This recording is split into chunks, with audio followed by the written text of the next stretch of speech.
मेरे प्यारे देशवासियों, नमस्कार। दीपावली के 6 दिन बाद मनाए जाने वाला महापर्व छठ हमारे देश में सबसे अधिक नियम निष्ठा के साथ मनाए जाने वाले त्योहारों में से एक है, जिसमें खानपान से लेकर वेशभूषा तक हर बात में पारंपरिक नियमों का पालन किया जाता है। छठ पूजा का अनुपम पर्व प्रकृति से और प्रकृति की उपासना से पूरी तरह जुड़ा हुआ है। सूर्य और जल महापर्व छठ की उपासना के केंद्र में है, तो बांस और मिट्टी से बने बर्तन और कंदमूल इनकी पूजन विधि से जुड़ी अभिन्न सामग्रियां हैं। आस्था के इस महापर्व में उगते सूर्य की उपासना और डूबते सूर्य की पूजा का संदेश अद्वितीय संस्कार से परिपूर्ण है। दुनिया तो उगने वालों को पूजने में लगी रहती है, लेकिन छठ पूजा हमें उनकी आराधना करने का भी संस्कार देती है, जिनका डूबना भी प्रायः निश्चित है। हमारे जीवन में स्वच्छता के महत्व की अभिव्यक्ति भी इस त्योहार में समाई हुई है। छठ से पहले पूरे घर की सफाई, साथ ही नदी, तालाब, पोखर के किनारे, पूजा स्थल यानी घाटों की भी सफाई पुरजोश सब लोग जुड़ करके करते हैं। सूर्य वंदना या छठ पूजा पर्यावरण संरक्षण, रोग निवारण व अनुशासन का पर्व है। सामान्य रूप से लोग कुछ मांगकर लेने को हीन भाव समझते हैं, लेकिन छठ पूजा में सुबह के अर्घ्य के बाद प्रसाद मांगकर खाने की एक विशेष परंपरा रही है। प्रसाद मांगने की इस परंपरा के पीछे यह मान्यता भी बताई जाती है कि इससे अहंकार नष्ट होता है, एक ऐसी भावना जो व्यक्ति की प्रगति की राह में बाधक बन जाती है। भारत की इस महान परंपरा के प्रति हर किसी को गर्व होना बहुत स्वाभाविक है। मेरे प्यारे देशवासियों, मन की बात की सराहना भी होती रही है, आलोचना भी होती रही है, लेकिन जब कभी मैं मन की बात के प्रभाव की ओर देखता हूं, तो मेरा विश्वास दृढ़ हो जाता है कि इस देश के जनमानस के साथ मन की बात 100% अटूट रिश्ते से बन चुकी है। खादी और हैंडलूम का ही उदाहरण ले लीजिए। गांधी जयंती पर मैं हमेशा हैंडलूम के लिए, खादी के लिए वकालत करता रहता हूं, और उसका परिणाम क्या है आपको भी ये जानकर के खुशी होगी।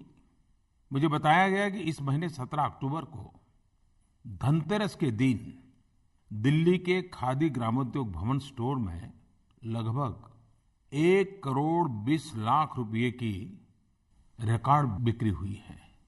खादी और हैंडलूम का एक ही स्टोर पे इतना बड़ा बिक्री होना, ये सुनकर के आपको भी आनंद हुआ होगा, संतोष हुआ होगा। दिवाली के दौरान खादी गिफ्ट कूपन की बिक्री में करीब 680% की वृद्धि दर्ज की गई। खादी और हैंडीक्राफ्ट की कुल बिक्री में भी पिछले वर्ष से इस वर्ष करीब 90% वृद्धि देखने को मिली है। यह दिखता है कि आज युवा, बड़े, बूढ़े, महिलाएं, हर आयु वर्ग के लोग खादी और हैंडलूम को पसंद कर रहे हैं। मैं कल्पना कर सकता हूं कि इससे कितने बुनकर परिवारों को, गरीब परिवारों को, हथकरघा पर काम करने वाले परिवारों को कितना लाभ मिला होगा। पहले खादी फॉर नेशन था, और हमने खादी फॉर फैशन की बात कही थी, लेकिन पिछले कुछ समय से मैं अनुभव से कह सकता हूं कि खादी फॉर नेशन और खादी फॉर फैशन के बाद अब खादी फॉर ट्रांसफॉर्मेशन की जगह ले रहा है। खादी गरीब से गरीब व्यक्ति के जीवन में, हैंडलूम गरीब से गरीब व्यक्ति के जीवन में बदलाव लाते हुए उन्हें सशक्त बनाने का शक्तिशाली साधन बनकर के उभर रहा है। ग्रामोदय के लिए ये बहुत बड़ी भूमिका अदा कर रहा है।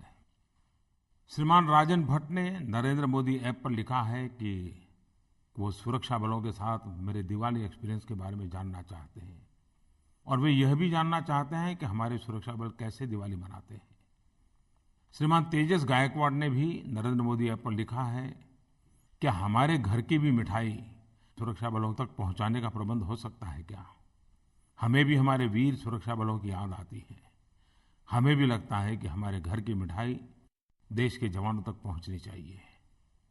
दीपावली आप सब लोगों ने खूब हर्षोल्लास से मनाई होगी। मेरे लिए दिवाली इस बार भी एक विशेष अनुभव लेकर के आई। मुझे एक बार फिर सीमा पर तैनात हमारे जांबाज सुरक्षा बलों के साथ दीपावली मनाने का सौभाग्य मिला। इस बार जम्मू कश्मीर के गुरेज सेक्टर में सुरक्षा बलों के साथ दिवाली मनाना मेरे लिए अविस्मरणीय रहा। सीमा पर जिन कठिन और विषम परिस्थितियों का सामना करते हुए हमारे सुरक्षा बल देश की रखवाली करते हैं, उस संघर्ष, समर्पण और त्याग के लिए मैं सभी देशवासियों की तरफ से हमारे सुरक्षा बल के सब जवानों को आदर करता हूं। जहां हमें अवसर मिले, जब हमें मौका मिले, हमारे जवानों के अनुभव जानने चाहिए, उनकी गौरव गाथा सुननी चाहिए।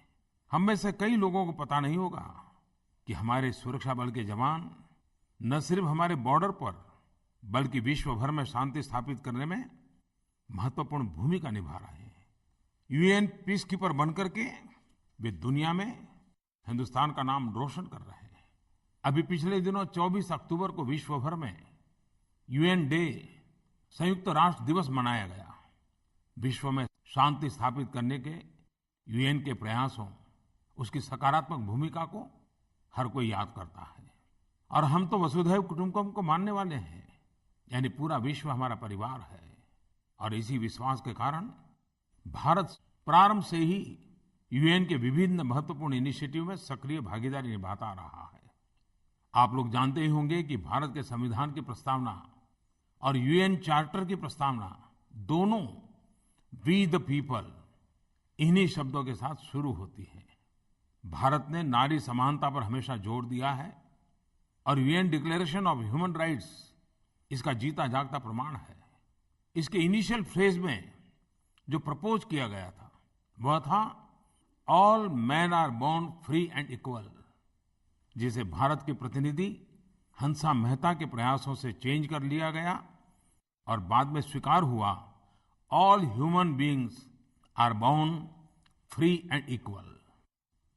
वैसे तो ये बहुत छोटा बदलाव लगता है, लेकिन एक तंदुरुस्त सोच का उसमें दर्शन होता है। यूएन अम्ब्रेला के तहत भारत ने जो एक सबसे महत्वपूर्ण योगदान दिया है वह है यूएन पीस कीपिंग ऑपरेशंस में भारत की भूमिका। संयुक्त राष्ट्र के शांति रक्षा मिशन में भारत हमेशा बड़ी सक्रिय भूमिका निभाता रहा है। आप में से बहुत लोग हैं जिनको शायद ये जानकारी पहली बार मिल रही होगी। 18,000 से अधिक भारतीय सुरक्षा बलों ने यूएन पीस कीपिंग ऑपरेशंस में अपनी सेवाएं दी हैं। वर्तमान में भारत के लगभग 7,000 सैनिक यूएन पीस कीपिंग इनिशिएटिव से जुड़े हैं और ये पूरे विश्व में थर्ड हाईएस्ट नंबर है। अगस्त 2017 तक भारतीय जवानों ने यूएन के विश्व भर के 71 पीस कीपिंग ऑपरेशन में से लगभग 50 ऑपरेशंस में अपनी सेवाएं दी हैं। ये operations Korea, Cambodia, Laos, Vietnam, Congo, Cyprus, Liberia, Lebanon, Sudan, विश्व के भूभागों में कई देशों में चले हैं। कांगो और दक्षिण सूडान में भारतीय सेना के हॉस्पिटल में 20,000 से अधिक रोगियों का इलाज किया गया है और अनगिनत लोगों को बचाया गया है। भारत के सुरक्षा बलों ने विभिन्न देशों में न सिर्फ वहां के लोगों की रक्षा की है, बल्कि पीपल फ्रेंडली ऑपरेशंस कर उनका दिल भी जीत लिया है। भारतीय महिलाओं ने शांति स्थापित करने के कार्यों में एक अग्रणी भूमिका निभाई है। बहुत कम लोग इस बात की जानते होंगे कि भारत पहला देश था जिसने लाइबेरिया में संयुक्त राष्ट्र के शांति अभियान मिशन में फीमेल पुलिस यूनिट भेजी थी। और देखिए, भारत का यह कदम विश्व भर के देशों के लिए प्रेरणा स्रोत बन गया और इसके बाद सभी देशों ने अपनी अपनी विमेन पुलिस यूनिट्स को भेजने का प्रारंभ किया। आपको सुनकर के गर्व होगा कि भारत की भूमिका सिर्फ पीस कीपिंग ऑपरेशन तक ही सीमित नहीं है, बल्कि भारत लगभग 85 देशों के 85 कंट्रीज के पीस कीपर्स को प्रशिक्षण देने का भी काम कर रहा है। महात्मा गांधी और गौतम बुद्ध की इस भूमि से हमारे बहादुर शांति रक्षकों ने विश्व भर में शांति और सद्भाव का संदेश पहुंचाया है। पीस कीपिंग ऑपरेशंस आसान कार्य नहीं है। हमारे सुरक्षा बल के जवानों को दुर्गम इलाकों में जाकर के काम करना पड़ता है, अलग अलग लोगों के बीच रहना पड़ता है, भिन्न भिन्न परिस्थितियों और अलग अलग कल्चर को जानना समझना पड़ता है, उन्हें वहाँ की स्थानीय जरूरतों माहौल के अनुरूप खुद को ढालना पड़ता है। आज जब हमारे बहादुर यूएन पीस कीपर्स को याद करते हैं तो कैप्टन गुरबचन सिंह सलारिया को कौन भूल सकता है, जिन्होंने अफ्रीका के कांगो में शांति के लिए लड़ते अपना सर्वस्व न्यौछावर कर दिया था। उन्हें याद कर हर देशवासी का सीना गर्व से फूला जाता है। वे एकमात्र यूएन पीस कीपर थे, वीर पुरुष थे, जिन्हें परमवीर चक्र से सम्मानित किया गया। लेफ्टिनेंट जनरल प्रेमचंद जी उन इंडिया पीस कीपर में से एक हैं जिन्होंने साइप्रस में विशिष्ट पहचान बनाई। 1989 में 72 वर्ष की आयु में उन्हें नामीबिया में ऑपरेशन के लिए फोर्स कमांडर बनाया गया और उन्होंने उस देश की आजादी सुनिश्चित करने के लिए अपनी सेवाएं प्रदान की। जनरल थिमैया जो भारतीय सेना के भी प्रमुख रहे, ने साइप्रस में यूएन पीस कीपिंग फोर्स को लीड किया और शांति कार्यों के लिए अपना सर्वस्व न्यौछावर कर दिया। भारत शांति दूत के रूप में हमेशा से विश्व में शांति, एकता और सद्भावना का संदेश देता रहा है। हमारा विश्वास है कि हर कोई शांति सद्भाव के साथ जिए और एक बेहतर एवं शांतिपूर्ण कल के निर्माण की दिशा में आगे बढ़े। मेरे प्यारे देशवासियों, हमारी पुण्यभूमि ऐसे महान लोगों से सुशोभित रही है जिन्होंने निस्वार्थ भाव से मानवता की सेवा की है। सिस्टर निवेदिता, जिन्हें हम भगिनी निवेदिता भी कहते हैं, वह भी उन असाधारण लोगों में से एक थी। वह आयरलैंड में मार्गरेट एलिजाबेथ नोबेल के रूप में जन्मी थी, लेकिन स्वामी विवेकानंद ने उन्हें निवेदिता नाम दिया और निवेदिता का अर्थ है वो जो पूर्ण रूप से समर्पित हो। बाद में उन्होंने अपने नाम के अनुरूप ही अपने स्वयं को सिद्ध करके दिखाया। कल सिस्टर निवेदिता की 150वीं जयंती थी। वे स्वामी विवेकानंद से इतना प्रभावित हुई कि अपने सुखी संपन्न जीवन का त्याग कर दिया और अपने जीवन को गरीबों की सेवा के लिए समर्पित कर दिया। सिस्टर निवेदिता ब्रिटिश राज में होने वाले अत्याचारों से बहुत आहत थी। अंग्रेजों ने न सिर्फ हमारे देश को गुलाम बनाया था, बल्कि उन्होंने हमें मानसिक रूप से भी गुलाम बनाने का प्रयास किया था। हमारी संस्कृति को नीचा दिखाकर हमें हीन भावना पैदा करना, यह काम निरंतर चलता रहता था। भगिनी निवेदिता जी ने भारतीय संस्कृति के गौरव को पुनः स्थापित किया, राष्ट्रीय चेतना जागृत कर लोगों को एकजुट करने का काम किया। उन्होंने विश्व के अलग अलग देशों में जाकर सनातन धर्म और दर्शन के बारे में किए जा रहे दुष्प्रचारों के खिलाफ आवाज उठाई। प्रसिद्ध राष्ट्रवादी एवं तमिल कवि सुब्रमण्यम भारती अपनी क्रांतिकारी कविता पुदुमई पेन, न्यू विमेन और महिला सशक्तिकरण के लिए विख्यात रहे हैं। ऐसा कहा जाता है प्रेरणा भगिनी निवेदिता ही थी। भगिनी निवेदिता जी ने महान वैज्ञानिक जगदीश चंद्र बसु का भी सहयोग किया। उन्होंने अपने लेख और सम्मेलनों के माध्यम से बसु के रिसर्च के प्रकाशन एवं प्रचार में सहायता की। भारत की यही एक विशेष सुंदरता है कि हमारी संस्कृति में आध्यात्मिकता और विज्ञान एक दूसरे के पूरक हैं। सिस्टर निवेदिता और वैज्ञानिक जगदीश चंद्र बसु इसके सशक्त उदाहरण है। 1899 में कलकत्ता में भयानक प्लेग हुआ और देखते ही देखते सैकड़ों लोगों की जानें चली गई। सिस्टर निवेदिता ने अपने स्वास्थ्य की चिंता किए बिना नालियों और सड़कों की सफाई का काम आरंभ कर दिया। वह एक ऐसी महिला थी जो आरामदायक जीवन जी सकती थी, लेकिन वह गरीबों की सेवा में जुटी रही। उनके इसी त्याग से प्रेरणा पाकर लोगों ने सेवा कार्यों में उनका हाथ बटाया। उन्होंने अपने कार्यों से लोगों को स्वच्छता और सेवा के महत्व का पाठ पढ़ाया और उनकी समाधि पर लिखा है, here Ripo's sister Nivedita, who gave her all to India. यहाँ सिस्टर निवेदिता विश्राम कर रही हैं, जिन्होंने अपना सर्वस्व भारत को दिया। निसंदेह उन्होंने ऐसा ही किया। उस महान व्यक्तित्व के लिए आज इससे उपयुक्त श्रद्धांजलि और कुछ नहीं हो सकती कि प्रत्येक भारतवासी उनके जीवन से शिक्षा लेकर स्वयं उस सेवा पथ पर चलने का प्रयास करे। माननीय प्रधानमंत्री श्री, मेरा नाम डॉक्टर पार्थ शाह है। 14 नवंबर को हम बाल दिन के रूप में मनाते हैं क्योंकि वह हमारे पहले प्रधानमंत्री जवाहरलाल नेहरू जी का जन्मदिन है। उसी दिन को विश्व डायबिटीज दिन भी माना जाता है। डायबिटीज केवल बड़ों का रोग नहीं है, वह काफ़ी सारे बच्चों में भी पाया जाता है। तो इस चुनौती के लिए हम क्या कर सकते हैं? आपके फोन कॉल के लिए धन्यवाद। सबसे पहले तो हमारे पहले प्रधानमंत्री जवाहरलाल नेहरू जी के जन्मदिन पर मनाए जाने वाले चिल्ड्रंस डे, बाल दिवस की सभी बच्चों को बहुत बहुत शुभकामनाएं। बच्चे नए भारत के निर्माण के सबसे महत्वपूर्ण हीरो हैं, नायक हैं। आपकी चिंता सही है कि पहले जो बीमारियां बड़ी उम्र में आती थी, जीवन के अंतिम पड़ाव के आसपास आती थी, वह आजकल बच्चों में भी दिखने लगी है।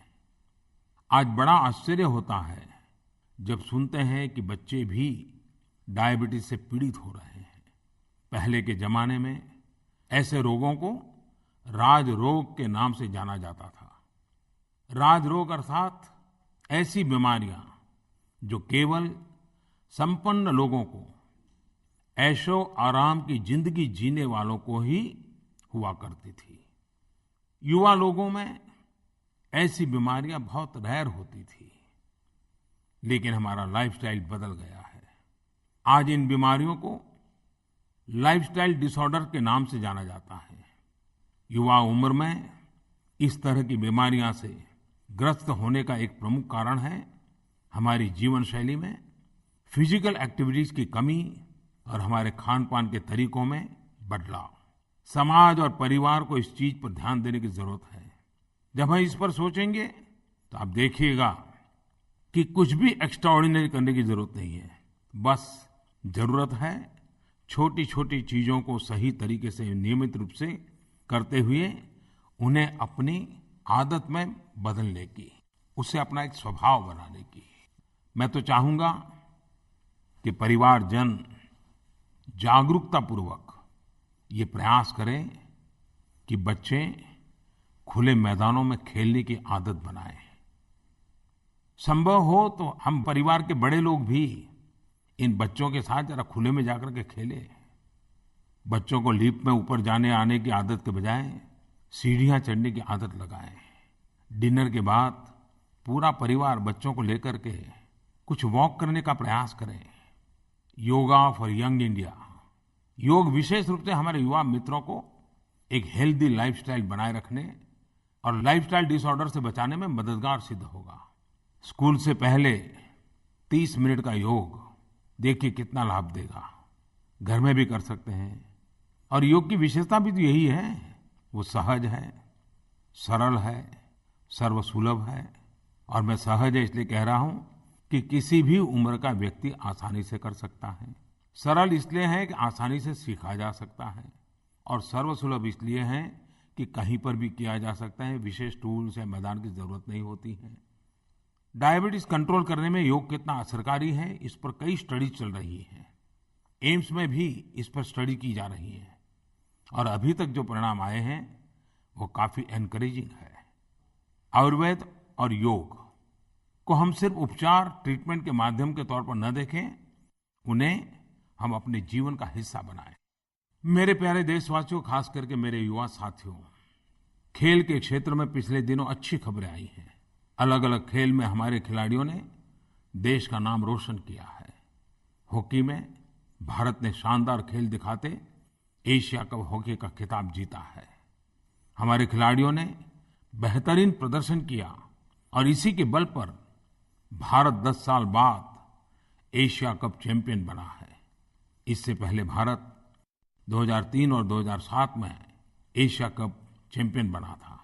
पूरी टीम और सपोर्ट स्टाफ को मेरी तरफ से, देशवासियों की तरफ से बहुत बहुत शुभकामनाएं। हॉकी के बाद बैडमिंटन में भी भारत के लिए अच्छी खबर आई। बैडमिंटन स्टार किदाम्बी श्रीकांत ने उत्कृष्ट प्रदर्शन करते हुए डेनमार्क ओपन खिताब जीतकर हर भारतीय को गौरव से भर दिया है। इंडोनेशिया ओपन और ऑस्ट्रेलिया ओपन के बाद यह उनका तीसरा सुपर सीरीज प्रीमियर खिताब है। मैं हमारे युवा साथी को उनकी इस उपलब्धि के लिए और भारत के गौरव को बढ़ाने के लिए बहुत बहुत बधाई देता हूं। दोस्तों, इसी महीने फीफा अंडर 17 वर्ल्ड कप का आयोजन हुआ। विश्व भर की टीमें भारत आईं और सभी ने फुटबॉल के मैदान पर अपना कौशल दिखाया। मुझे भी एक मैच में जाने का मौका मिला। खिलाड़ियों, दर्शकों सभी के बीच भारी उत्साह था। वर्ल्ड कप का इतना बड़ा इवेंट, पूरा विश्व आपको देख रहा हो, इतना बड़ा मैच, मैं तो सभी युवा खिलाड़ियों की ऊर्जा, उत्साह, कुछ कर दिखाने के जज्बे को देखकर दंग रह गया था। वर्ल्ड कप का आयोजन सफलतापूर्वक हुआ और सभी टीमों ने अपना सर्वश्रेष्ठ प्रदर्शन किया। भले ही भारत खिताब न जीत पाए, लेकिन भारत के युवा खिलाड़ियों ने सभी का दिल जीत लिया। भारत समेत पूरे विश्व ने खेल के इस महोत्सव को एंजॉय किया और यह पूरा टूर्नामेंट फुटबॉल प्रेमियों के लिए रोचक और मनोरंजक रहा। फुटबॉल का भावी बहुत उज्जवल है, इसके संकेत नजर आने लगे हैं। मैं एक बार फिर से सभी खिलाड़ियों को, उनके सहयोगियों को और सभी खेल प्रेमियों को बधाई देता हूं, शुभकामनाएं देता हूं। मेरे प्यारे देशवासियों, स्वच्छ भारत के विषय में मुझे जितने लोग लिखते हैं, मुझे लगता है कि उनकी भावनाओं के साथ यदि मैं न्याय करने की सोचूं तो मुझे हर रोज मन की बात का कार्यक्रम करना पड़ेगा और हर रोज मुझे स्वच्छता के विषय पर ही मन की बात को समर्पित करना पड़ेगा। कोई नन्हे मुन्ने बच्चों के प्रयासों के फोटो भेजते हैं, तो कहीं युवाओं के टीम एफर्ट्स का किस्सा होता है, कहीं स्वच्छता को लेकर किसी इनोवेशन की कहानी होती है, या फिर किसी अधिकारी के जुनून को लेकर आए परिवर्तन की न्यूज होती है। पिछले दिनों मुझे एक बहुत विस्तृत एक रिपोर्ट मिली है, जिसमें महाराष्ट्र के चंद्रपुर किले के कायाकल्प की कहानी है। वहां इकोलॉजिकल प्रोटेक्शन ऑर्गेनाइजेशन नाम के एक एनजीओ की पूरी टीम ने चंद्रपुर किले में सफाई का अभियान चलाया। 200 दिनों तक चले इस अभियान में लोगों ने बिना रुके, बिना थके, एक टीम वर्क के साथ किले की सफाई का कार्य किया। 200 दिन लगातार। बिफोर और आफ्टर ये फोटो उन्होंने मुझे भेजे हैं। फोटो देख करके भी मैं दंग रह गया। और जो भी इस फोटो को देखेगा, जिसके भी मन में अपने आसपास की गंदगी को देखकर कभी निराशा होती हो, कभी उसको लगता हो कि स्वच्छता का सपना कैसे पूरा होगा, तो मैं ऐसे लोगों को कहूंगा, इकोलॉजिकल प्रोटेक्शन ऑर्गेनाइजेशन के युवाओं को, उनके पसीनों को, उसके हौसले को, उनके संकल्प को उन जीती जागती तस्वीरों में आप देख सकते हैं। उसे देखते ही आपकी निराशा विश्वास में ही बदल जाएगी। स्वच्छता का यह भगीरथ प्रयास सौंदर्य, सामूहिकता और सातत्यता का एक अद्भुत उदाहरण है। किले तो हमारी विरासत का प्रतीक है। ऐतिहासिक धरोहरों को सुरक्षित और स्वच्छ रखने की जिम्मेवारी हम सभी देशवासियों की है। मैं इकोलॉजिकल प्रोटेक्शन ऑर्गेनाइजेशन के और उनकी पूरी टीम को और चंद्रपुर के नागरिकों को बहुत बहुत बधाई देता हूं। मेरे प्यारे देशवासियों, आने वाले 4 नवंबर को हम सब गुरु नानक जयंती मनाएंगे। गुरु नानक देव जी सिखों के पहले गुरु ही नहीं, बल्कि वो जगत गुरु है। उन्होंने पूरी मानवता के कल्याण के बारे सोचा। उन्होंने सभी जातियों को एक समान बताया। महिला सशक्तिकरण एवं नारी सम्मान पर जोर दिया था। गुरु नानक देव जी ने पैदल ही 28,000 किलोमीटर की यात्रा की और अपनी इस यात्रा के दौरान उन्होंने सच्ची मानवता का संदेश दिया। उन्होंने लोगों से संवाद किया, उन्हें सच्चाई, त्याग और कर्मनिष्ठा का मार्ग दिखाया। उन्होंने समाज में समानता का संदेश दिया और अपने इस संदेश को बातों से ही नहीं, अपने कर्म से करके दिखाया। उन्होंने लंगर चलाया, जिससे लोगों में सेवा भावना पैदा हुई। इकट्ठे बैठकर लंगर ग्रहण करने से लोगों में एकता और समानता का भाव जागृत हुआ। गुरु नानक देव जी ने सार्थक जीवन के 3 संदेश दिए। परमात्मा का नाम जपो, मेहनत करो, काम करो और जरूरतमंदों की मदद करो। गुरु नानक देव जी ने अपनी बात कहने के लिए गुरुबानी की रचना भी की। आने वाले वर्ष 2019 में हम गुरु नानक देव जी का 550वां प्रकाश वर्ष मनाने जा रहे हैं। आइए हम उनके संदेश और शिक्षा के मार्ग पर आगे बढ़ने की कोशिश करें। मेरे प्यारे देशवासियों, 2 दिन के बाद 31 अक्टूबर को हम सरदार वल्लभ भाई पटेल जी की जन्म जयंती मनाएंगे। हम सब जानते हैं कि आधुनिक अखंड भारत की नींव इन्होंने ही रखी थी। भारत माँ की उस महान संतान की असाधारण यात्रा से आज हम बहुत कुछ सीख सकते हैं। 31 अक्टूबर को श्रीमती इंदिरा गांधी भी इस दुनिया को छोड़ करके चली गई। सरदार वल्लभ भाई पटेल की विशेषता ये थी कि वे न सिर्फ परिवर्तनकारी विचार देते थे, लेकिन वे इसको कर दिखाने के लिए जटिल से जटिल समस्या का व्यावहारिक हल ढूंढने में काबिल थे। विचार को साकार करना, उसमें उनकी महारत थी। सरदार वल्लभ भाई पटेल ने भारत को एक सूत्र में पिरोने की बागडोर संभाली। ये सुनिश्चित किया कि करोड़ों भारतवासियों को एक राष्ट्र और एक संविधान की छत्रछाया में लाया जाए। उनकी निर्णय क्षमता ने उन्हें सारी बाधाओं को पार करने का सामर्थ्य दिया। जहां मान मनोबल की आवश्यकता थी, वहां उन्होंने मान मनोबल किया। जहां बल प्रयोग की आवश्यकता पड़ी, वहां बल प्रयोग किया। उन्होंने एक उद्देश्य निश्चित कर लिया और फिर केवल उसी और पूरी दृढ़ता के साथ वो बढ़ते ही गए, बढ़ते ही गए। देश को एक करने का यह कार्य सिर्फ वही कर सकते थे जिन्होंने एक ऐसे राष्ट्र की परिकल्पना की जहां सभी लोग समान हो। उन्होंने कहा था, और मैं चाहूंगा कि सरदार वल्लभ भाई पटेल की बात सदा सर्वदा हम लोगों के लिए प्रेरणा देने वाली है। उन्होंने कहा था, जाति और पंथ का कोई भेद हमें रोक न सके। सभी भारत के बेटे और बेटियां हैं। हम सभी को अपने देश से प्यार करना चाहिए और पारस्परिक प्रेम और सद्भावना पर अपनी नियति का निर्माण करना चाहिए। सरदार साहब का यह कथन आज भी हमारे न्यू इंडिया के विजन के लिए प्रेरक है, प्रासंगिक है। और यही कारण है कि उनका जन्मदिन राष्ट्रीय एकता दिवस के रूप में मनाया जाता है। देश को एक अखंड राष्ट्र का स्वरूप देने में उनका योगदान अतुलनीय है। सरदार साहब की जयंती के अवसर पर 31 अक्टूबर को देश भर में रन फॉर यूनिटी का आयोजन किया जाएगा, जिसमें देश भर से बच्चे, युवा, महिलाएं, सभी आयु वर्ग के लोग शामिल होंगे। मेरा आप सभी से आग्रह है कि आप भी रन फॉर यूनिटी, आपसी सद्भावना के उत्सव में भाग लें। मेरे प्यारे देशवासियों, दिवाली की छुट्टियों के बाद नए संकल्प के साथ, नए निश्चय के साथ आप सब अपनी रोजमर्रा की जिंदगी में फिर एक बार जुट गए होंगे। मेरी तरफ से देशवासियों को उनके सभी सपनों साकार हो, ये शुभकामनाएं हैं। बहुत बहुत धन्यवाद।